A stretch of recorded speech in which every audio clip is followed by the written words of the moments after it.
पंच रचित अति अधम शरीरा। अग्नि जल पृथ्वी आकाश वायु पांच तत्व मिलकर के ये शरीर का निर्माण होता है।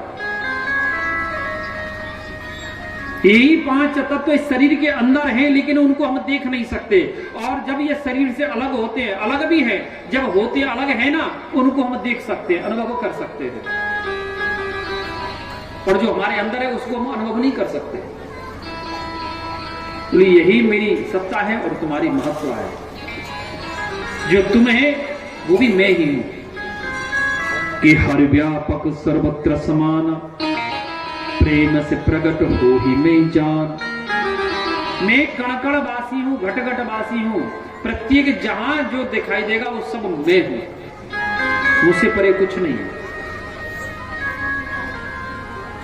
यही भागवत धर्म है। जो प्राणी प्रत्येक में मुझे दर्शन करेगा वही भागवत धर्म है। अर्थात जो मेरा हो जाए वही भागवत धर्म है। जब ये चौपाई तुलसीदास जी लिखे कि हरि व्यापक सर्वत्र समाना प्रेम से प्रकट हो ही नहीं जाना, चौपाई लिख करके तुलसीदास जी और अपने घर के लिए प्रस्थान करके बोले घर जाके भोजन व्यवस्था करके तब आऊंगा। अब तुलसीदास जी जा रहे हैं। तुलसीदास जी ने देखा कि एक छोटा सा बालक दौड़ते हुए आ रहे हैं आगे से। बालक कह रहा है तुलसीदास तुलसीदास जल्दी हट जाओ, बगल में हट जाओ, रोड पे मत चलो, रास्ते पे मत चलो, बगल में हट जाओ। बोले क्यों क्यों हट जाओ रे? बोले तुम्हें नहीं पता है, एक सांड पागल हो गया, बैल पागल हो गया, इधर ही दौड़ता हुआ आ रहा है, आपको मार देगा। तुलसीदास वो बच्चे को डांट दिए, चल पागल से तो ना पतो, वो सांड नहीं है, वो मेरे राम जी हैं। क्यों? राम घट घट वासी है, हरि व्यापक सर्वत्र समान। वो सांड में भी मेरे राम जी हैं, अगर दर्शन करेंगे तो। बच्चे को डांट दिए तुलसीदास। बच्चा तो चला गया, बोले तुम जानो, तुम्हारा काम जाना है, कह के चले गो। और इतनी देर में हमारे सांड देवता आए करके सांड देवता ने तुलसीदास को उठाए और जोर से धरती पे पटक दिया। वो कह रहे राम जी अबे राम जी कहां सुनो। राम जी ने उठाए और तुलसीदास और पटक दिए धड़ाक सी नीचे। और तुलसीदास के मन में घबराहट हुई, बोले ये तो चौपाई गलत लिख गई है, सांड में राम जी नहीं होते। तुलसीदास जी दौड़ के घर नहीं गए और लौट के वहीं पहुंच के सरयू के किनारे देखा जो चौपाई जिस पृष्ठ पर लिखे थे कि हरि व्यापक सर्वत्र समाना, वो पृष्ठ जो है नष्ट करने लगे, फाड़ने लगे। हनुमान जी आके हाथ पकड़ लिए। तुलसीदास क्या कर रहे? अरे बोले हनुमान जी आपको नहीं पता, ये चौपाई गलत लिख गई है। परमात्मा प्रत्येक में नहीं है, परमात्मा बैल में नहीं है, बाकी और में तो है, लेकिन इस बैल में नहीं है। बोले तुम्हारा भ्रम है। बोले क्यों? बोले तुमको सांड में तो राम जी दिख रहे थे, जिस राम ने तुम्हें उठा के पटक दिया, लेकिन उससे पहले एक बालक के रूप में जो राम जी आए वो आपको राम जी नहीं दिखे, आपकी ही नेत्रों में भेद था। तो राम जी एक समान कैसे दिख जाते? जाके रही भावना जैसी प्रभु मूरत देखी तिन तैसी। हमारी भी नेत्रों की भावना एक जैसी होनी चाहिए, तभी परमात्मा हमको घट घटवासी दिखाई देगा। मेरे भक्त का नाम ही भागवत है। जब ये बात श्री सुखदेव जी कहें तो परीक्षित जी पकड़ लिए, बोले प्रभु भक्ति का नाम भागवत कैसे हो जाएगा? बोले जो मेरा हो जाए वही भागवत है, वही भागवत है। सुखदेव जी बोले परीक्षित इसका विशेष व्याख्यान है। हस्तिनापुर जो था, हस्तिनापुर में कौरव और पांडवों के बीच में जब झगड़ा प्रारंभ हुआ तो कौरव सेना के महामंत्री विदुर जी महाराज जो धर्मराज का साक्षात अवतार है, युधिष्ठिर जी अंश बता रहे। और ये विदुषा बता रहे हैं। मंडप ऋषि के कारण विदुर जी, ये धर्मराज को मंडप ऋषि ने श्राप दिया था कि आप मनुष्य योनि प्राप्त करो। वो धर्मराज यहाँ आकर के विदुर बने।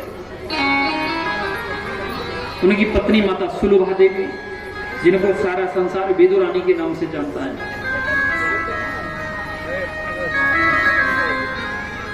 तो श्री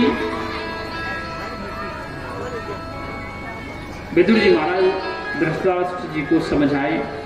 बोले धृतराष्ट्र, बोले महाराज देखो, पांचों पांडव आपका सम्मान करते हैं, इसलिए आपसे कुछ नहीं कहते। हे महाराज, आप दुर्योधन को रोक दो, क्योंकि ये जो पाप की बेल है ना, लंबी नहीं होती, बहुत छोटी होती है। विनाश हो जाएगा महाराज, विनाश हो जाएगा, रोक दो दुर्योधन को। दुर्योधन ये बात सुन लिया। सुन करके क्या किया कि श्री विदुर जी को वहां से मंत्री पद से हटा करके भगा दिया। विदुर जी मंत्री पद त्याग करके अपने विदुरानी के पास आए और वहां से विदुरानी को लेकर के नगर के बाहर एक कुटिया बना करके निवास करने लगे।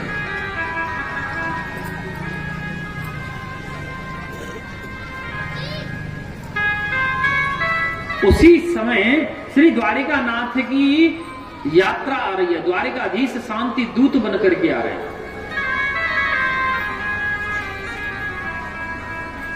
असंख्य जदो ये कुरुवंश की नारियां खड़ी हैं, असंख्य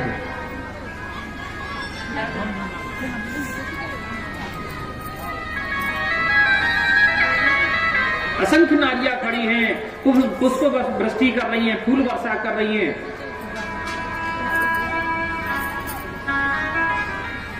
लेकिन द्वारिकाधीश इधर उधर ताक रहे हैं। तो भीत दीवाल के किनारे भीड़ में सबसे पीछे विदुर और विदुरानी दीवाल से सिर लगा करके खड़े हुए दिखाई दिए। मन ही मन प्रणाम किए। विदुर जी बोले, विदुरानी देखो, ये कन्हैया कछु कह के गए हो मुझसे, कन्हैया कछु कह के गए हो मुझसे, तू घर चल, घर को जो है गैया के गोबर से लेपाई करियो, मैं जल्दी आ रहे हूँ। तो जो है मैं देख के आऊं पांडवों ने कि भाग्य में क्या फैसला हुए। श्री विदुर जी पहुंचे भवन में, राजभवन की राजसभा में, आम जनता के बीच में खड़े हैं।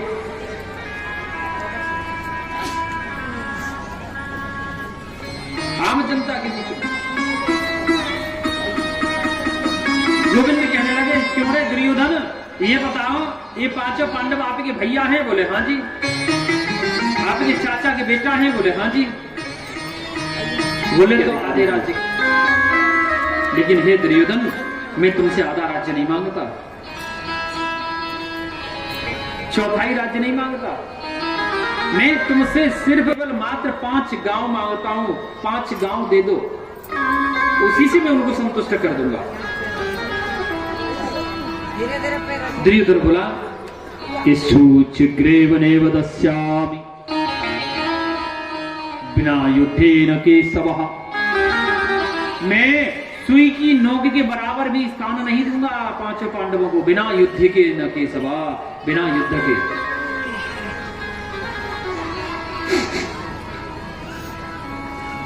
जब ये बात सुने गोविंद को क्रोध आने लगा।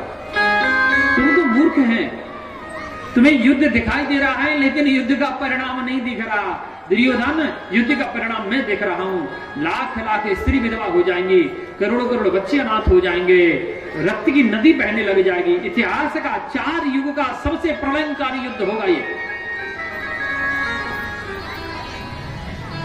तुझे युद्ध दिख रहा है लेकिन परिणाम नहीं दिखाई दे रहा है।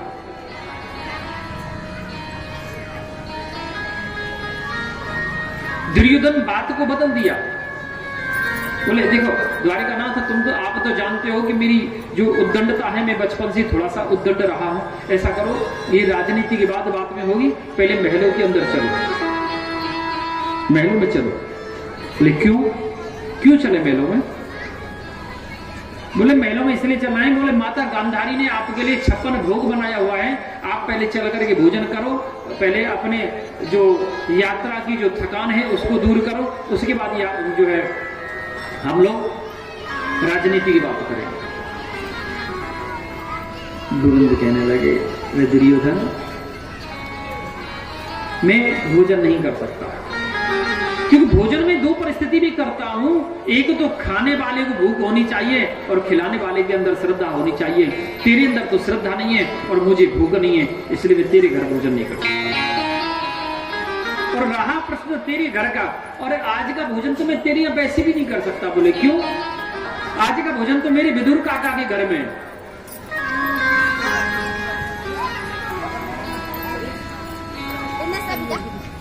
आज का भोजन मेरा विदुर काका के घर में है।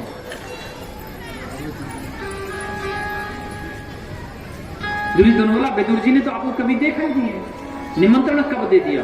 बोले, उनका पत्र गया था द्वारिका, उसमें लिखा था कि द्वारिकानाथ, जब भी आप हस्तिनापुर आने तो पहले दिन का पहला भोजन मेरे घर करना।